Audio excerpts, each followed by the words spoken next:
Bismillahirrahmanirrahim. Assalamualaikum warahmatullahi wabarakatuh. Alhamdulillahi wa kafa, wassalatu wassalamu ala rasulihil mustafa wa ala alihi wa sahbihi wa man iktafa, amma ba'd. Kita panjatkan puja dan puji syukur kehadirat Allah subhanahu wa ta'ala. Pada kesempatan pagi yang berbahagia kali ini, kita kembali diberi kekuatan, kesehatan, hidayah serta taufik dari Allah Jalla wa'ala, sehingga kita bisa kembali menghadiri salah satu di antara taman-taman surga Allah subhanahu wa ta'ala di muka bumi ini. Kita berharap semoga Allah subhanahu wa ta'ala berkenan untuk melimpahkan kepada kita semuanya ilmu yang bermanfaat, sehingga bisa kita amalkan sebagai bekal untuk menghadap kepada Allah Jalla wa'ala. Allahumma amin. Salawat dan salam semoga senantiasa tercurahkan kepada junjungan kita Nabi Agung Muhammad sallallahu alaihi wasallam, kepada keluarganya, sahabatnya, dan umatnya yang setia mengikuti tuntunannya hingga akhir nanti. Bapak-bapak, ibu-ibu, para hadirin, para hadirat, dan juga segenap pendengar serta pemirsa rahimani wa rahimakumullah. Apa tema pengajian kita? Ayo ngaji. Kenang apa sih? Jenengan diajak orang untuk ngaji. Bertanya atau tidak? Jadi yang sepi temen nih, sepeda ngantuk apa? Jenengan diajak orang, ayo ngaji.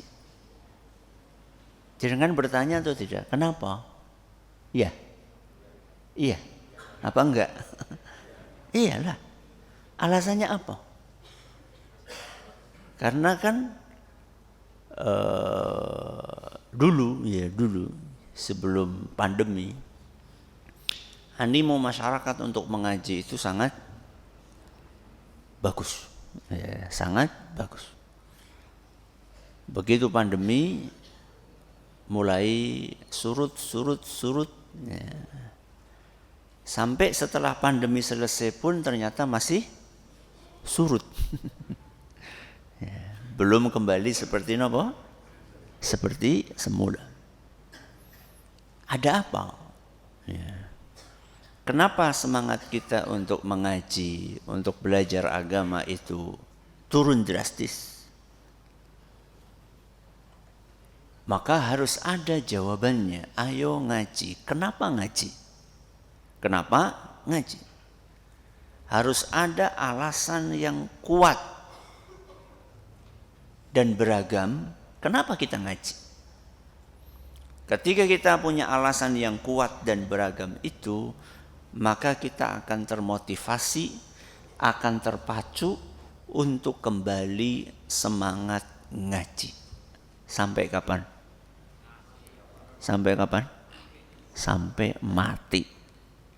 Berarti ini urung mati, urung pensiun. Pensiun apa? Pensiun ngaji. Jadi apa alasannya kita harus ngaji? Pertama, alasannya agar kita dimudahkan ke surga. Apa alasan yang pertama? Agar kita dimudahkan ke surga. Surga Allah subhanahu wa ta'ala disediakan oleh Allah bagi siapa yang mau berusaha untuk mendapatkannya. Berarti kalau ada orang tidak mau berusaha untuk mendapatkannya, akan sampai ke surga atau tidak? Ya tidak, ora gelem kok. Wong dianya sendiri enggak mau. Makanya apa kata Nabi SAW? Kullu ummati yadkhulunal jannata illa man aba. Semua umat umatku akan masuk surga kecuali yang tidak mau. Semua umatku akan apa? Masuk surga kecuali sinten yang tidak mau. Orang gelem ya wis. Salah dewek. Tapi apa ada orang yang nggak mau masuk surga? Hah, banyak. Apa iya loh? Rasulullah Shallallahu Alaihi Wasallam ketika menyampaikan sabdanya tadi, para sahabat pun ada yang bertanya, qalu waman ya'ba. Wahai Rasul, kok ada ya orang yang nggak mau masuk surga? Siapa orang yang nggak mau masuk surga itu? Maka kemudian beliau SAW bersabda, man ata'ani dakhalal jannah wa man asani faqad aba. Barang siapa yang patuh kepadaku, maka dia akan masuk surga, dan barang siapa yang tidak patuh kepadaku, berarti dia tidak mau masuk surga.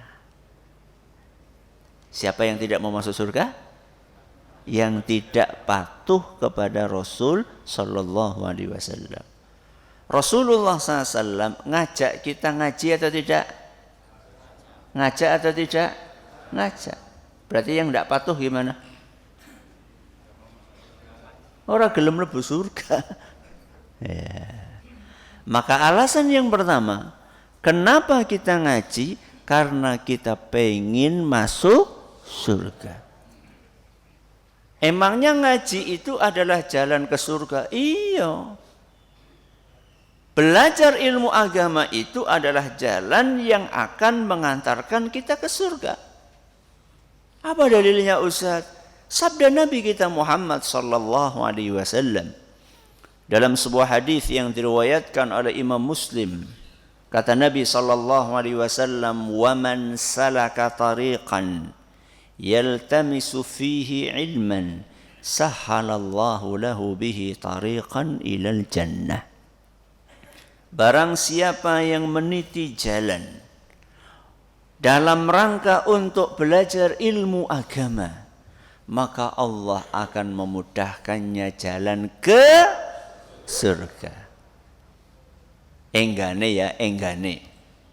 Andaikan ada di antara kita mau berangkat ngaji. Mau berangkat ngaji. Kok di tengah jalan Allah menakdirkan kecelakaan. Enggak cuma kecelakaan, terus mati. Meninggal dunia. Maka insya Allah jalannya kemana? Surga. Nek ana wong ngarep nonton ebek. Nonton apa? Ebek. Kecelakaan terus mati nang dalan kepriwe jajar. Ya. Na'udzubillahi min dzalik. Maka barang siapa yang ingin masuk surga, kudu ngaji. Berarti nek bebeh ngaji kepriwe? Ya bebeh mlebu surga.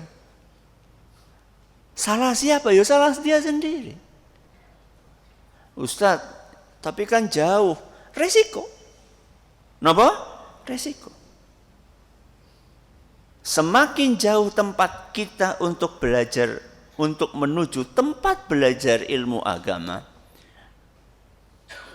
maka insya Allah akan semakin besar pahala yang didapatkannya. Makanya belajar ilmu agama di sebuah tempat yang jauh dari rumah kita, dengan belajar ilmu agama di rumah kita, tidak hadir ke tempat pengajiannya, pahalanya sama atau beda? Sama atau beda? Bedanya apa? Setiap langkah kita itu dihitung. Apalagi berangkatnya ke masjid. Apalagi berangkatnya ke masjid. Langkah pertama akan menghapuskan dosa, langkah yang kedua akan mengangkat derajatnya. Apa itu akan didapatkan bagi mereka yang ngaji di rumah? Ya jawabannya tidak. Wong nang omah orang melaku. Di rumahnya nggak jalan, dia cuma duduk aja di rumah.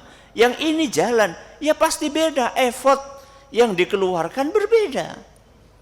Perjuangan yang dilakukan berbeda.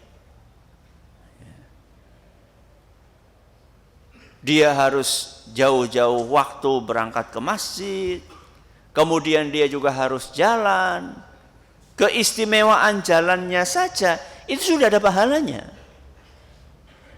Apalagi ketika majelis taklim itu diadakan di masjid, Rasulullah sallallahu alaihi wasallam menjanjikan keistimewaan khusus bagi orang yang ngumpul di masjid untuk belajar ilmu agama. Dan itu tidak didapatkan ketika seseorang belajar di rumahnya. Ya tapi kan ada halangan, ya lain cerita kalau ada halangan. Orang halangan kok. Ya. Kalau ada halangan itu tidak masalah. Lagi datang bulan, itu tidak masalah. Wong brengosen kok datang bulan sih kepriwe? Ana wong brengosen datang bulan. Ya ora mbok. Ini adalah yang pertama. Karena belajar ilmu agama alias ngaji akan memudahkan jalan kita kemana? Surga. Ya. Walaupun Ustadz ketika pengajian itu kita enggak 100% paham. Walaupun. Karena kadang-kadang ini menjadi salah satu penghalang seseorang untuk ngaji. Ustadz, saya ini pengen ngaji. Tapi ketika saya hadir pengajian itu sering tidak paham. Sering nopo? Tidak paham. Ya wis lah, daripada orang paham mendingan orang ngaji. Benar apa salah? Salah. Pernah ada seorang kakek-kakek datang menemui seorang ulama. Kakek ini curhat. Napa? Curhat kepada ulama tersebut. Ustaz, saya ini sudah puluhan tahun ngaji. Masya Allah. Sudah napa? Puluhan tahun ngaji. Salah satu yang membuat saya itu jadi sedih, Ustaz. Dari sekian puluh pengajian, ratus atau ribu pengajian yang saya datangi, saya merasa ilmu sing nyantol gue sedidik. Ya. Karena wis tua. Jadi ngajinya tulen. Apa tulen? Urung metu wis kelalen. Utu metu kelalen, urung metu wis kelalen. Ada orang ngaji seperti itu? Ngacung jajal. Urung metu wis kelalen. Apa yo kira-kira saya ada manfaatnya untuk tetap ngaji? Lawang saya ini sudah tua, sering lupa-lupa apa yang disampaikan tadi. Ditanya, Mbah wau ngaji nopo? Apa yo? Begitu isi curhatan orang tua tersebut kepada seorang ulama. Maka apa jawaban dari ulama tersebut? Kek, Mbah, apa tidak cukup janji dari Nabi kita Muhammad sallallahu alaihi wasallam untuk jenengan? Apa tidak cukup janji dari Rasulullah sallallahu alaihi wasallam untuk manjenengan? Maka si kakak itu bertanya, loh, memang Rasulullah SAW pernah janji apa buat saya? Rasulullah sallallahu alaihi wasallam pernah berjanji, "Wa man salaka tariqan yaltamisu fihi ilman, sahhalallahu lahu bihi tariqan ilal jannah." Rasulullah SAW menjanjikan kemudahan untuk masuk surga buat jenengan. Cukup atau tidak? Cukup napa mboten? Lebih dari cukup. Lebih dari cukup. Kita ini sudah dapat jaminan untuk dimudahkan jalan ke surga dari hadirnya kita di majelis ta'lim. Itu bukan hanya cukup, tapi lebih dari cukup. Walaupun mungkin kita tidak bisa memahami 100% apa yang disampaikan oleh ustadznya. Kalau nggak bisa 100% ya minimal pinten? 90. 90 minimal. Ya. 50%, 20%, 10%. Mending daripada orang. Ini adalah alasan yang pertama kenapa kita ngaji. Apa yang pertama? Agar dimudahkan jalan ke surga. Alasan yang kedua, kenapa kita perlu ngaji? Agar mendapatkan kebaikan. Napa? Agar mendapatkan kebaikan. Kebaikan di dunia atau di akhirat? Di dunia atau di akhirat? Di dunia dan di akhirat. Siapa yang ngaji, maka dia akan mendapatkan kebaikan, di dunianya dapat, di akhiratnya dapat. Di akhiratnya sudah kita jelaskan tadi. Apa kebaikan di akhiratnya? Akan dimudahkan jalan ke surga. Lah di dunianya apa Ustadz kebaikannya? Oh banyak sekali. Salah satu kebaikan orang yang ngaji di dunia, ora gampang dibodohi. Tidak gampang dibodohi. Siapa yang gampang dibodohi? Sing ora pinter. Orang yang enggak ngaji. Orang yang enggak ngaji. Gampang dibodohi. Ikut pengajian. Ikut apa? Pengajian. Pengajiannya unik. Uniknya apa? Hah?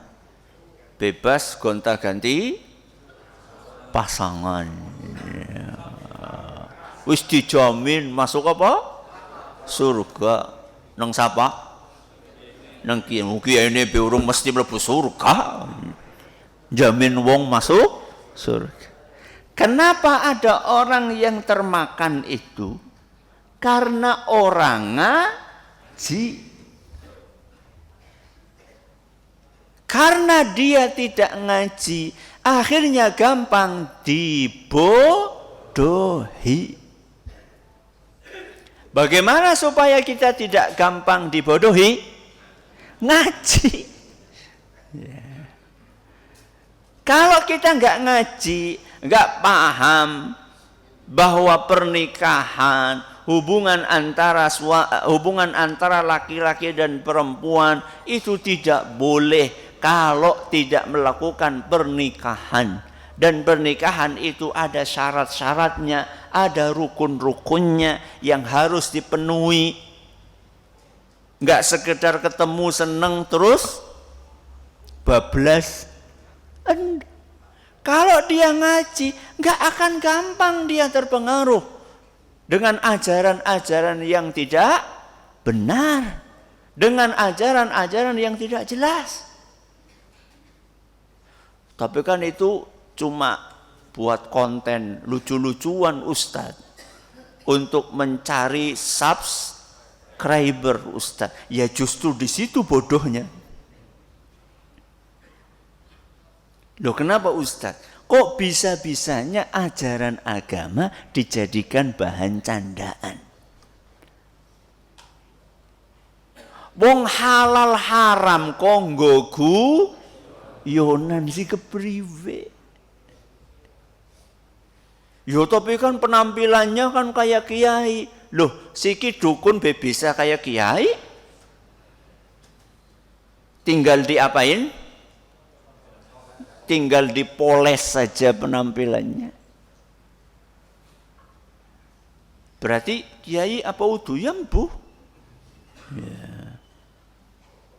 Kalau kiai beneran itu tidak akan mempermainkan ajaran agama. Tapi kalau kiai-kiaian, nah kiai-kiaian siapa? Ya nu utuh kiai tapi ngaku kiai. Ustad dan utuh ustad tapi ngaku ustad. Gus-gusan. Utuh gus tapi ngaku gus. Ya. Kalau memang yang seperti itu ya sangat mungkin mempermainkan ajaran agama. Apa dalilnya kalau orang mendalami ilmu agama dia akan mendapatkan kebaikan? Dalilnya adalah sabda Nabi kita Muhammad sallallahu alaihi wasallam dalam sebuah hadis yang diriwayatkan oleh Imam Bukhari dan Muslim, di mana Nabi kita Muhammad sallallahu alaihi wasallam bersabda, "Man yuridillahu bihi khairan yufaqihu fid din." Barang siapa yang Allah inginkan untuknya kebaikan, barang siapa yang Allah inginkan untuknya kebaikan, maka Allah akan jadikan dia paham ajaran agama. Napa? Paham ajaran agama. Jadi orang-orang yang memahami ajaran agama dan mengamalkannya, dia akan mendapatkan kebaikan. Berarti kebalikannya apa? Kebalikannya orang-orang yang tidak memahami ajaran agama, berarti dia tidak akan mendapatkan apa? Kebaikan. Pengen dapat kebaikan yang banyak apa yang sedikit? Yang banyak atau yang sedikit? Kalau pengen dapat kebaikan yang banyak, maka maksimalkan belajar agama. Berarti semakin sedikit belajar agamanya, kebaikan yang didapatkannya juga semakin apa? Sedikit. Semakin mendalami ilmu agama, maka kebaikan yang akan didapatkannya semakin banyak. Ya. Ini adalah alasan yang keberapa? 2. Kita ulangi. Apa alasan yang pertama ngaji? Agar dimudahkan jalan ke surga. Yang kedua, agar mendapatkan kebaikan. Yang ketiga, kenapa kita ngaji? Agar amalan kita diterima. Kenapa? Agar amalan kita diterima. Apa mungkin Ustadz ada orang beramal tidak diterima? Mungkin. Mungkin apa mboten? Sangat mungkin. Wa innar rajula la yusalli sittina sanatan wa ma tuqbal minhu salatun. Kata Nabi SAW, ada orang sudah sholat 60 tahun. Pinten? 60 tahun. Tidak diterima oleh Allah satu sholat pun. Pinten tahun? 60 tahun. 60 tahun itu pinten sholat?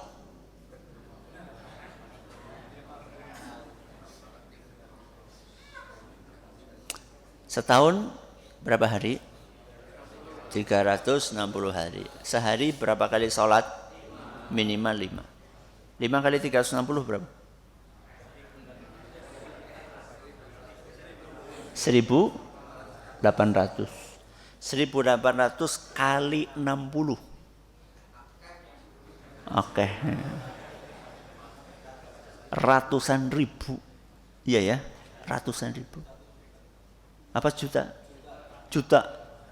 Sekian juta. Bayangkan, sekian juta sholat nggak diterima satu pun. Siji be ora. Berarti mendingan sholat apa ora? Mendingan sholat apa ora? Tetap sholat. Jangan sampai kita mendengar hadis ini terus kita katakan, loh mendingan nyong orang sholat. Jangan. Tapi kita harus mencari tahu kenapa orang ini nggak diterima sholatnya. Itu yang seharusnya kita lakukan. Sehingga kita mewaspadai hal-hal yang bisa mengakibatkan orang ini sholatnya nggak diterima. Rasulullah Sallallahu Alaihi Wasallam melanjutkan sabdanya, yutimmu ruku'ahu wa la yutimmu sujudahu wa yutimmu sujudahu wa la yutimmu ruku'ahu.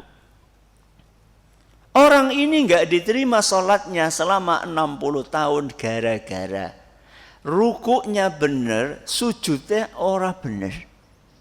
Sujudnya benar, rukuknya ora benar. Jadi dia tidak diterima salatnya karena salatnya enggak benar. Berarti ibadah itu kudu benar. Supaya apa? Supaya diterima. Bagaimana supaya ibadah itu benar? Ya kudu ngaji. Orang yang tidak benar rukuknya itu yang seperti apa? Ya yang tidak tumak nina. Golek sholat jungkat, jungkit sih kepriwe? Banter banget. Ruku itu kan harusnya kan ruku itu kan pundaknya harusnya kayak gini nggih. Awalnya napa? Berdiri. Terus napa? Ruku, Allahu Akbar, ruku. Harusnya itu ruku itu sing anteng disit sampai kira-kira dia cukup untuk membaca subhana rabbiyal azim. Berapa kali? Berapa kali? 3. Minimal 1. Jadi batas minimalnya berapa? 1. Jadi orang dianggap tumak ninah. Dianggap apa? Tumak ninah. Ketika dia melakukan gerakan-gerakan sholat, ruku, sujud, i'tidal. Dalam durasi, dalam waktu yang kira-kira cukup untuk membaca minimal. Minimalnya berapa tadi? 1 kali. Jadi kalau ada orang ruku Allahu Akbar, kemudian dia membaca subhana rabbiyal azim sekali, itu bisa membaca itu dalam rukuknya, maka ini sudah dianggap tumak ninah minimal. Nah, tumak ninah minimalis. Ya. Berarti nek sampai 3 kali pripun? Ya lebih tumak ninah lagi. Ada orang sholat. Urung nganti ruku bisa apa? Wis menyat. Belum sampai ruku terep sudah bangkit lagi. Tumak ninah atau tidak? Tidak. Boro-boro membaca subhana rabbiyal azim sekali. Laung nembe nembe apa? Wis menyat maning imame. Mulane bisa taraweh 7 menit. Gimana coba? Taraweh pinten menit? 7 menit. Wong taraweh 7 menit 11 rakaat saja wis ngos-ngosan. Apa maning 23 rakaat 7 menit kepriwe jajal. Goya ada yang jamaah di situ, malah dari luar kota. Ado-ado untuk ikut sholat kilat khusus. Rasulullah Sallallahu Alaihi Wasallam pernah suatu saat sedang berada di masjid. Sedang berada di mana? Di masjid. Datang seorang sahabat masuk ke masjid, kemudian sholat. Setelah sholat, orang ini menemui Rasulullah Sallallahu Alaihi Wasallam, mengucapkan salam, Assalamualaikum. Maka Nabi SAW menjawab, Waalaikumsalam. Setelah Rasulullah SAW menjawab salam orang itu, beliau SAW bersabda, Irji' fasalli fa innaka lam tusalli. Kata Nabi SAW, kamu balik lagi ya. Balik lagi ke tempat sholatmu. Ulangi sholatmu. Kamu tadi itu belum sholat. Kenapa? Belum sholat. Akhirnya orang tersebut kembali ke tempatnya semula, terus sholat lagi. Sholat yang keberapa kali? Yang kedua kalinya. Selesai sholat, dia datang lagi menemui Nabi SAW. Assalamualaikum. Waalaikumsalam. Kata Nabi SAW, kamu pulang lagi ke sana ya. Sholat lagi. Tadi kamu belum sholat. Akhirnya orang itu kembali lagi ke tempatnya semula. Terus sholat ketiga kalinya. Setelah sholat ketiga kalinya datang menemui Nabi SAW dan mengucapkan salam, dijawab oleh Nabi, lalu Nabi mengucapkan kalimat yang sama. Kamu balik lagi sana, kamu itu tadi belum sholat. Sudah berapa kali? 3 kali. Akhirnya orang ini mengatakan, ya Rasulullah, saya enggak tahu cara sholat kecuali seperti yang saya kerjakan tadi.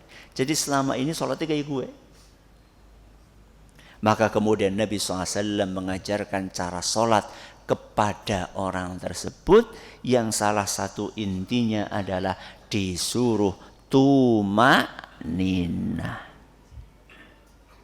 Warka hatta tatma'inna raki'an. Rukuklah dengan tumanina. Sujudlah dengan tumanina. I'tidallah dengan tumanina.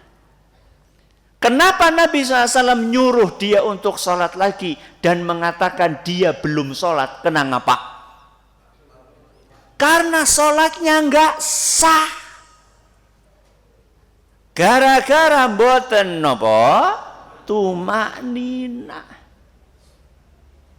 Lah nek imame mboten tumanina, sholatnya mboten sah, berarti makmume ya pada baik. Makanya saya heran ada orang jauh-jauh dari luar kota untuk sholat di belakang imam yang tidak tumanina. Sholatnya ora sah, adoh-adoh melu ora sah. Kenapa itu? Karena tidak ngaji.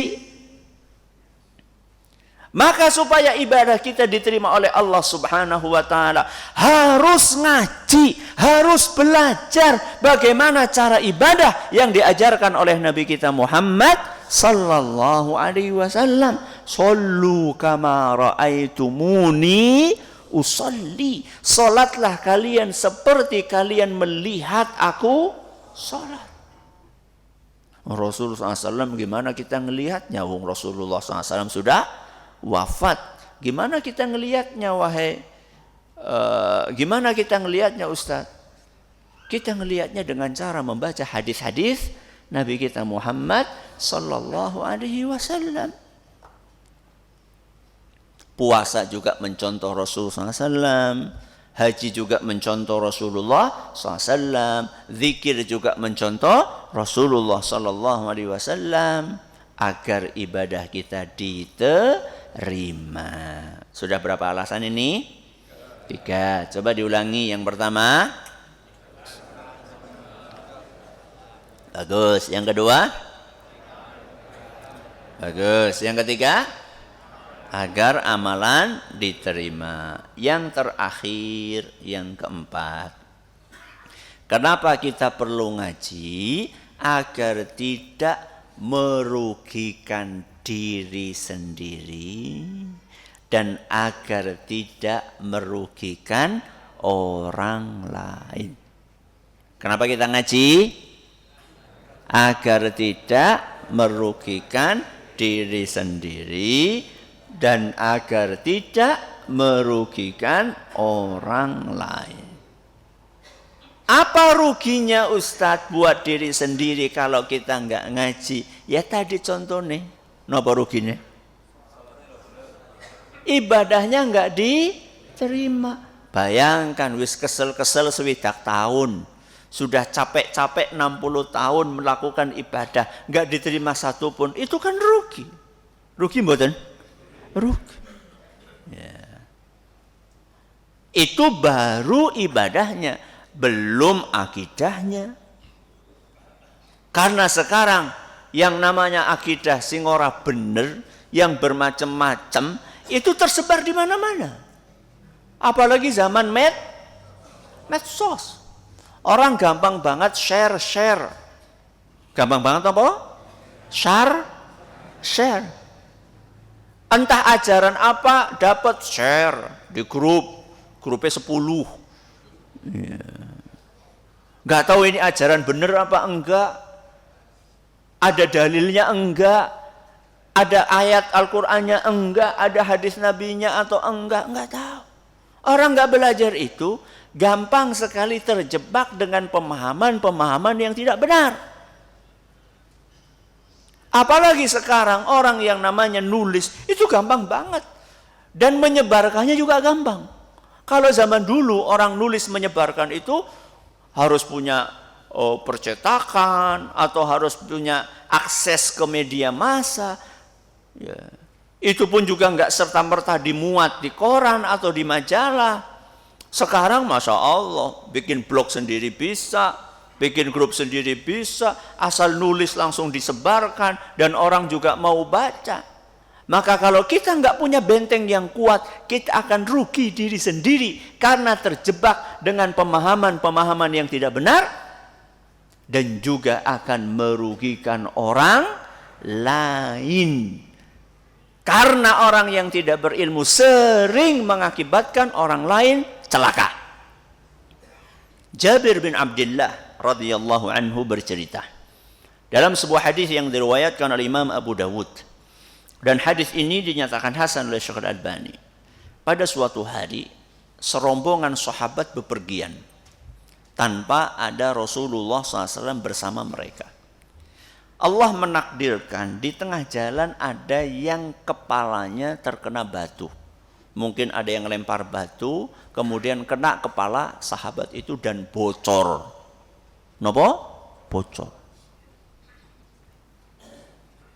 Itu kejadian di siang hari.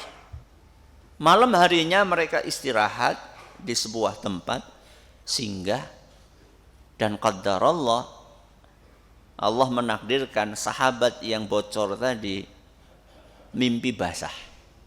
Napa? Mimpi basah. Pagi-pagi mau subuhan, mau napa? Subuhan.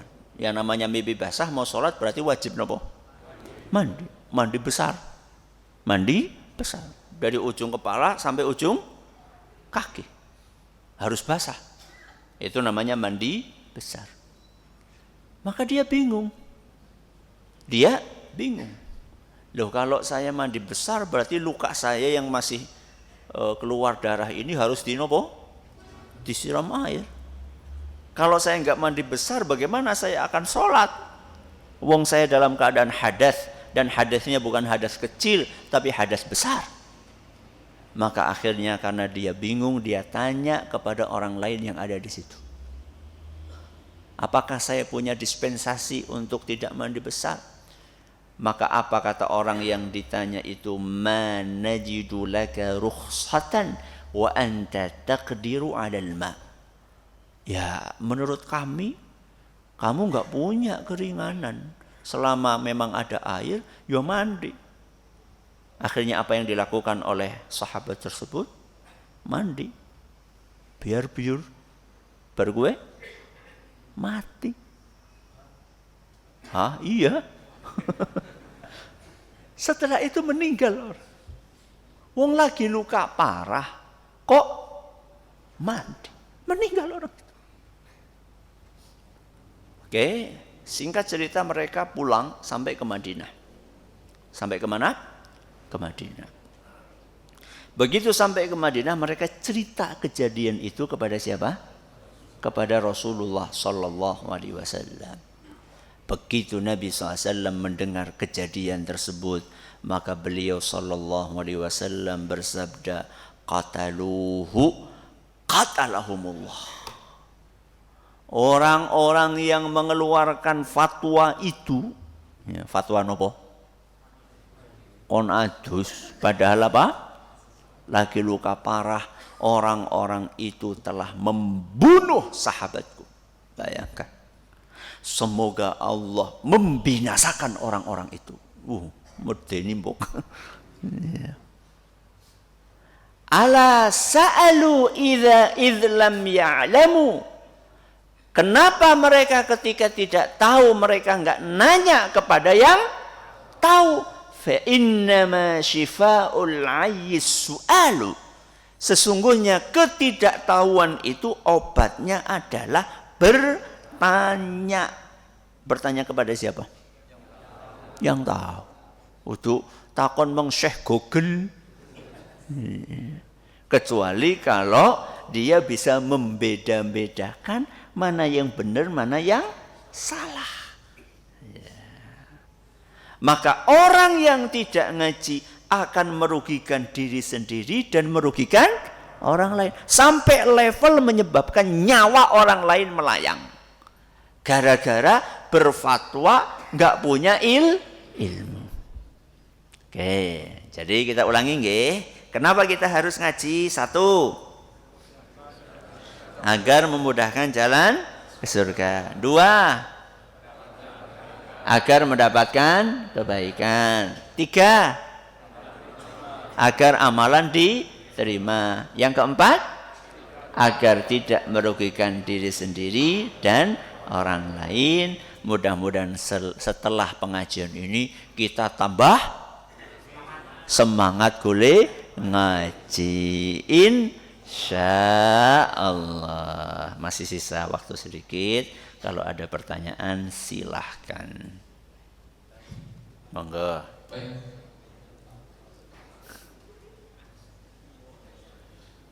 Assalamualaikum warahmatullahi wabarakatuh. Waalaikumsalam warahmatullahi wabarakatuh. Banyak maksiat menuju neraka. Banyak jalan menuju surga. Kelihatannya jalan yang menuju surga ini begitu beratnya, Pak.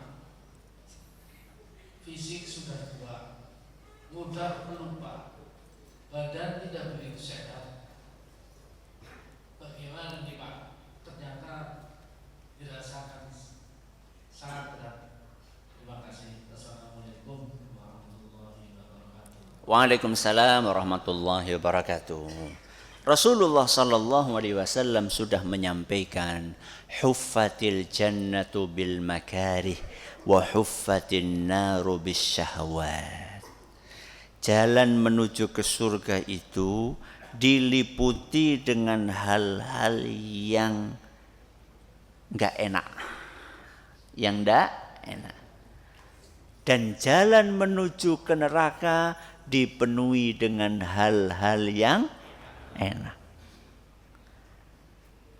Kalau mau surga melewati hal-hal yang tidak enak. Kalau mau masuk neraka melewati hal-hal yang enak. Contoh, mau masuk surga subuh-subuh, adem-adem, atis-atis, mangkat masjid. Enak atau tidak enak? Enak. Berat atau ringan? Berat.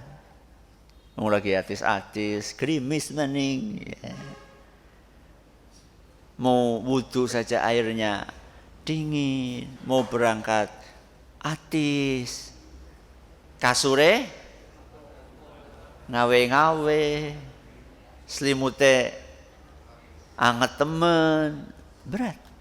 Oke. Ramadan wajib napa?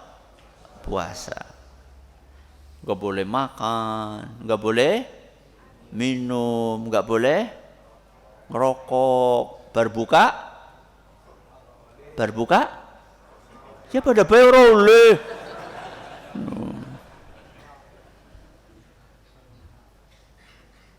Berat atau tidak? Berat. Tapi endingnya, napa?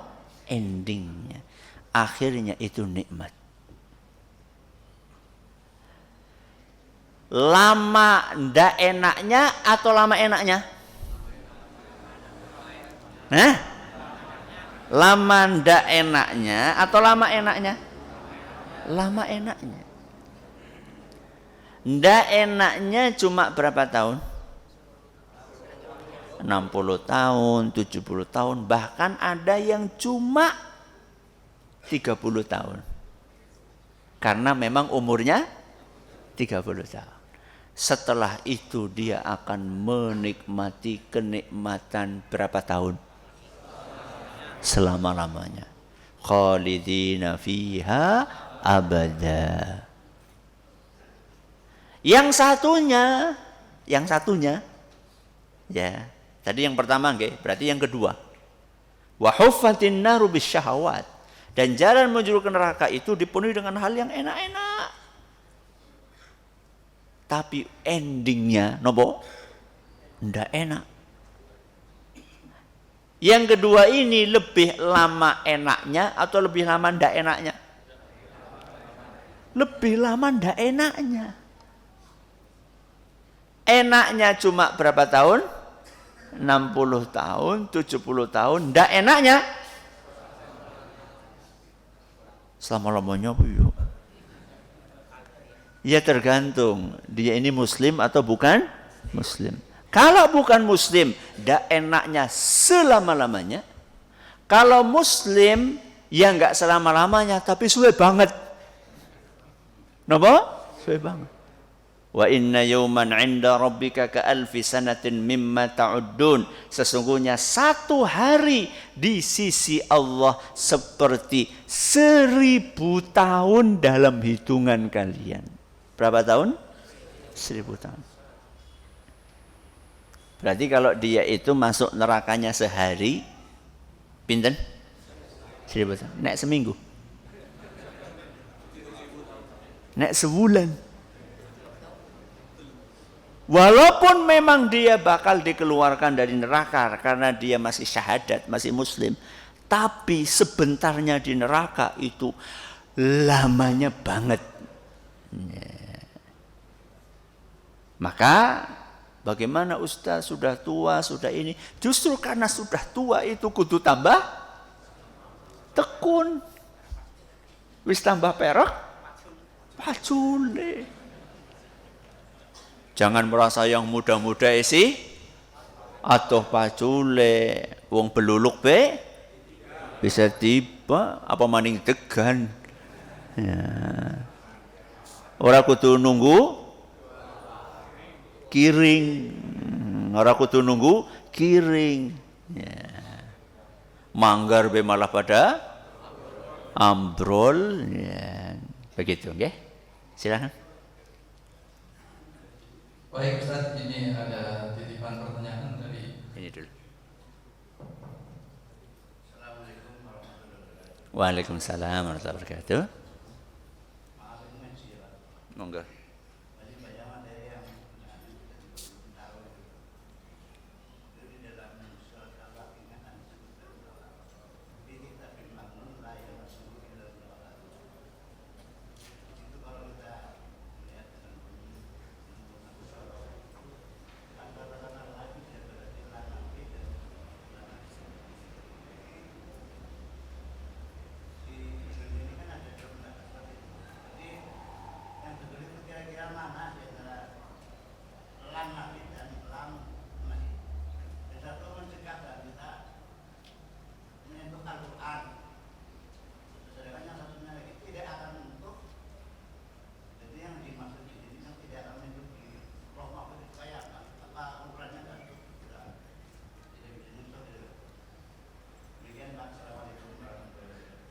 Waalaikumsalam warahmatullahi wabarakatuh. Terima kasih atas pertanyaannya.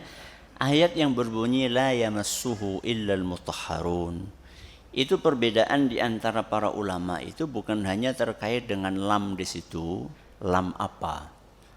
Apakah nafiyah atau nahiyah? Cerita tentang sesuatu atau larangan untuk melakukan sesuatu. Kalau nafiyah itu kan menceritakan sesuatu. Mereka tidak. Kalau nahiyah itu larangan, jangan. Itu seperti itu. Bukan hanya perbedaannya di situ saja. Tapi perbedaannya juga dhamir yang ada di situ kembalinya kepada apa? La yamassuhu itu kepada apa? Kepada Al-Qur'an yang ada di apa namanya? Di muka bumi sekarang ini mushaf, atau kepada apa yang ada dalam Lauhul Mahfuz. Karena adanya perbedaan itulah maka para ulama kemudian berbeda pendapat. Sebenarnya menyentuh Al-Quran dalam keadaan tidak suci, belum berwudu, itu makruh atau haram. Kenapa? Makruh atau haram. Atau dengan kata lain, wudu sebelum memegang mushaf Al-Quran itu wajib atau sunnah. Masing-masing dari dua pendapat ini punya argumen yang kuat. Masing-masing dari dua pendapat ini punya argumen yang kuat. Kalau kita mau ngambil hati-hatinya, ya jelas lebih hati-hati nopo? Wudu. Lebih aman. Lebih nopo? Aman. Maka wudulah. Apa susahnya wudu? Apa susahnya? Wudu. Wong Nabi kita Muhammad sallallahu alaihi wasallam itu berusaha untuk berzikir dalam keadaan suci, walaupun kadang-kadang beliau juga berwudu beliau berzikir bukan dalam keadaan apa? Suci. Ya. Karena Rasulullah sallallahu alaihi wasallam yadhkuru ala jami'i ahyanihi. Rasulullah SAW itu berzikir dalam segala kondisi. Segala kondisi berarti termasuk di dalamnya ketika tidak dalam keadaan suci. Dan Al-Quran itulah zikir. Maka kalau cari amannya, terlepas perbedaan pendapat di antara para ulama wajib atau sunnah, ya lebih amannya wudu dulu atau dalam keadaan suci. Wallahu a'lam bissawab.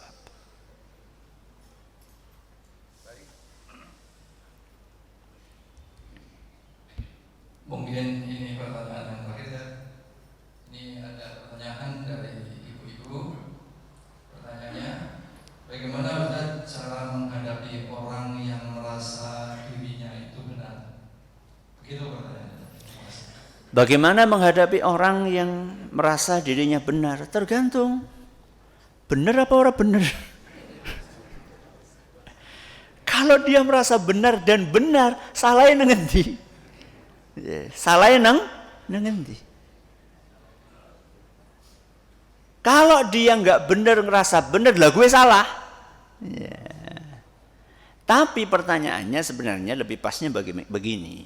Bagaimana menghadapi orang yang merasa dirinya selalu benar? Ya. Nopo? Selalu benar. Mungkin itu maksudnya. Ya, kayaknya seperti itu. Menghadapi orang yang merasa dirinya selalu benar, tergantung dia ini nabi apa bukan? Nabi atau bukan? Bukan. Kalau nabi ya orang nggak boleh seperti itu. Kalau merasa dirinya selalu benar dan dia nabi, ya tidak masalah. Nabi SAW itu selalu apa? Selalu benar. Kalaupun suatu saat melakukan kekeliruan langsung ditegur oleh siapa? Allah Subhanahu wa taala dan langsung meluruskan kekeliruan itu. Sebagaimana contohnya dalam surat Abasa. Surat apa? Abasa. Langsung ditegur oleh Allah Subhanahu wa taala. Selain nabi, manusia biasa kayak kita-kita ini, bahkan para ulama, tidak ada yang mengklaim dirinya benar terus itu tidak ada. Tidak ada. Kenapa? Karena manusia biasa kadang benar kadang salah. Maka menghadapi orang yang seperti itu diajak diskusi. Diajak apa? Diskusi. Jadi kalau dia merasa benar atas apa yang dia kerjakan, kita ajak diskusi. Mana dalilnya bahwa kamu itu benar dalam pendapatmu itu? Kalau dia memaparkan dalil dan dalilnya memang sahih, maka ya kita terima. Kalau dia tidak memaparkan dalil, maka ya tidak kita terima. Tapi nggak mungkin kita diskusi kalau kita nggak punya ilmu. Maka kembali kudu ngaji. Dan perbedaan pendapat itu nggak satu level. Ada perbedaan pendapat yang masing-masing punya dalil. Ini namanya ikhtilaf tanawwu'. Ada perbedaan pendapat yang satunya punya dalil, yang satunya nggak punya dalil. Itu namanya ikhtilaf tadad. Yang pertama perbedaan yang masing-masing punya dalil, ya sudah saling menghargai aja. Saling apa? Menghargai aja. Contohnya doa rukuk tadi. Subhana rabbiyal azim, ada yang membaca Subhana rabbiyal azimi wa bihamdih. Itu dua-duanya benar. Kenapa dua-duanya benar? Karena dua-duanya hadisnya sahih. Karena dua-duanya pernah dibaca oleh Nabi kita Muhammad sallallahu alaihi wasallam. Jadi Rasulullah pernah membaca Subhana rabbiyal azim, dan Rasulullah SAW juga pernah membaca Subhana rabbiyal azimi wa bihamdih. Kalau perbedaan yang seperti ini saling menghargai. Tapi kalau perbedaan jenis yang kedua, satunya ada dalilnya, satunya enggak ada dalilnya. Contohnya antara tauhid dengan syirik. Ya, yang satunya tauhid, yang satunya apa? Syirik. Ya harus tegas, kudu genah. Hitam sama putih. Orang nana abu-abu nih. Itu dalam prinsip-prinsip yang jelas. Tapi kalau masalah-masalah ijtihadiyah yang masing-masing punya dalil, maka sikap kita adalah saling menghargai dan menghormati. Ini yang bisa kita pelajari pada pagi hari ini. Semoga bermanfaat bagi kita semuanya. Terima kasih atas perhatiannya.